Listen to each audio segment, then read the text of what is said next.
There was a time when the name Eddie Stobart meant more than just trucks. It meant pride, it meant precision, it meant the heartbeat of Britain's roads. Every kid on the motorway knew the green and red lorries, spotless and shining, each one named after a woman, each one driven like it belonged in a parade.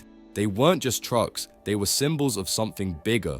But behind that polished image was a story of empire, collapse, and corporate greed that turned a national treasure into a brand for sale. It all started in the 1950s in Cumbria with one man and one truck. Edward Stobart Sr. ran a small agricultural haulage business, moving soil, fertilizer, and grain for local farmers. It wasn't glamorous work, but it was steady and it taught the family the value of discipline. His son, Eddie Jr., grew up around those trucks. He loved the smell of diesel and the sound of gears grinding through the hills, but more than that, he saw something his father didn't: potential. In the 1970s, Eddie Jr. took over and began to change everything. He didn't just want to move goods, he wanted to build a brand. He painted the trucks in the now iconic green with red bumpers and white stripes. He named every truck after a woman: Tammy, Emma Jane, Sally Ann.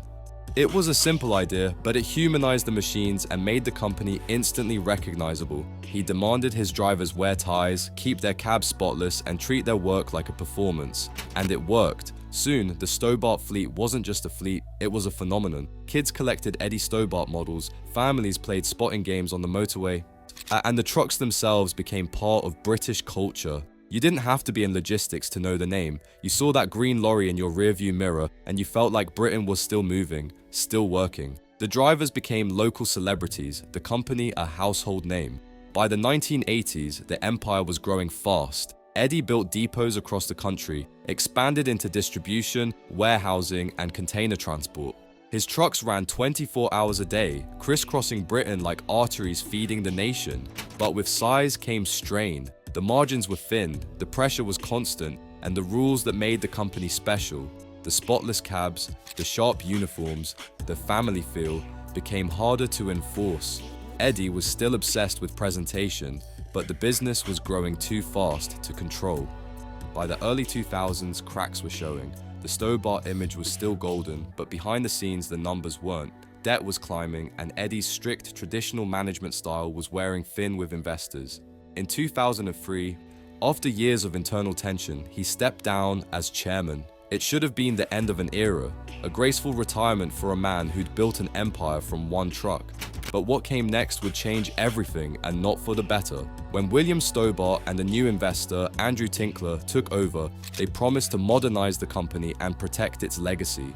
At first, it looked like a fresh start. They restructured, expanded into rail freight and air cargo, and even floated the company on the London Stock Exchange. For a while, it seemed like the Stobart name was unstoppable. But something had shifted. The company was no longer a family-run business built on pride. It was a corporate machine chasing growth, profit, and publicity. The famous Eddie Stobart trucks were now just one part of a much bigger group that owned airports, biomass plants, and warehouses. The image was still there, the green lorries, the named cabs, the perfect paint, but it had become marketing, not identity.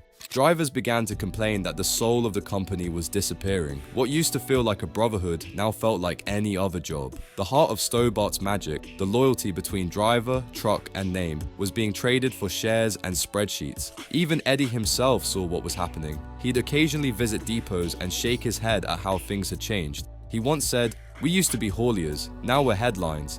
The company that had built its reputation on old-fashioned pride was now a victim of its own fame.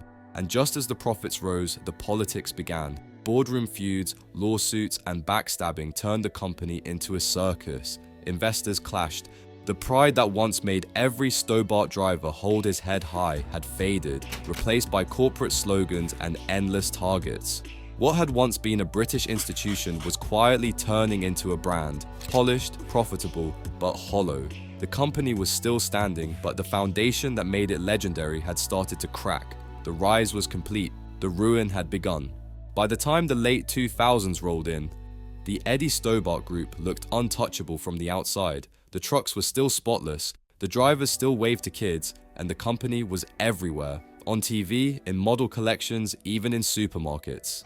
But behind that polished image, the cracks were spreading fast. The business had outgrown its roots. What had started as a family haulage firm was now a financial product, a brand traded on the stock market like any other commodity. Andrew Tinkler and William Stobart were now at the helm, steering what was supposed to be a new kind of transport empire. Anything that could be branded green and white became Eddie Stobart. Investors loved it. Profits soared on paper, but the reality on the ground told a different story. Drivers were under more pressure. Depots were stretched thin, and the focus on image had replaced the focus on quality. The once tight Stobart culture started to rot from the inside. The first warning signs came quietly. Long-time drivers noticed standards slipping. Trucks that once gleamed were rolling out dirty. Uniforms weren't being checked. The pride that used to define the job was fading. "We used to polish chrome," one driver said. "Now we polish numbers." Management seemed obsessed with expansion, publicity stunts, and new contracts, anything that made headlines. The name Eddie Stobart was still everywhere, but it was being used to sell everything except what it was built on. Haulage done right. Then came the TV shows. What had once been a humble haulage company was now a media brand. Eddie Stobart, Trucks and Trailers aired on Channel 5, turning drivers into reality TV stars. For a while, it worked. The public loved seeing the behind-the-scenes life of Britain's favorite trucks. But inside the company, some hated it. They said it turned serious work into entertainment, reducing skilled drivers to characters for the cameras. It was publicity gold, but it came at the cost of professionalism. Meanwhile, the company's finances were turning into a maze. The parent group kept rebranding, splitting divisions, and merging them back again. Investors were happy one quarter, furious the next. The focus wasn't on transport anymore, it was on share prices. In 2014, after years of friction between directors, the Eddie Stobart Group was broken apart. The main logistics arm was sold to a company called Green White Star Acquisitions, run by, ironically, William Stobart himself and backed by outside investors. The rest of the group, stripped of its original core, rebranded as Stobart Group plc and focused on energy, property, and aviation. The brand was now officially split from the business that built it. What followed was confusion. The public still saw the same green lorries on the roads, but behind the scenes it was a completely different company.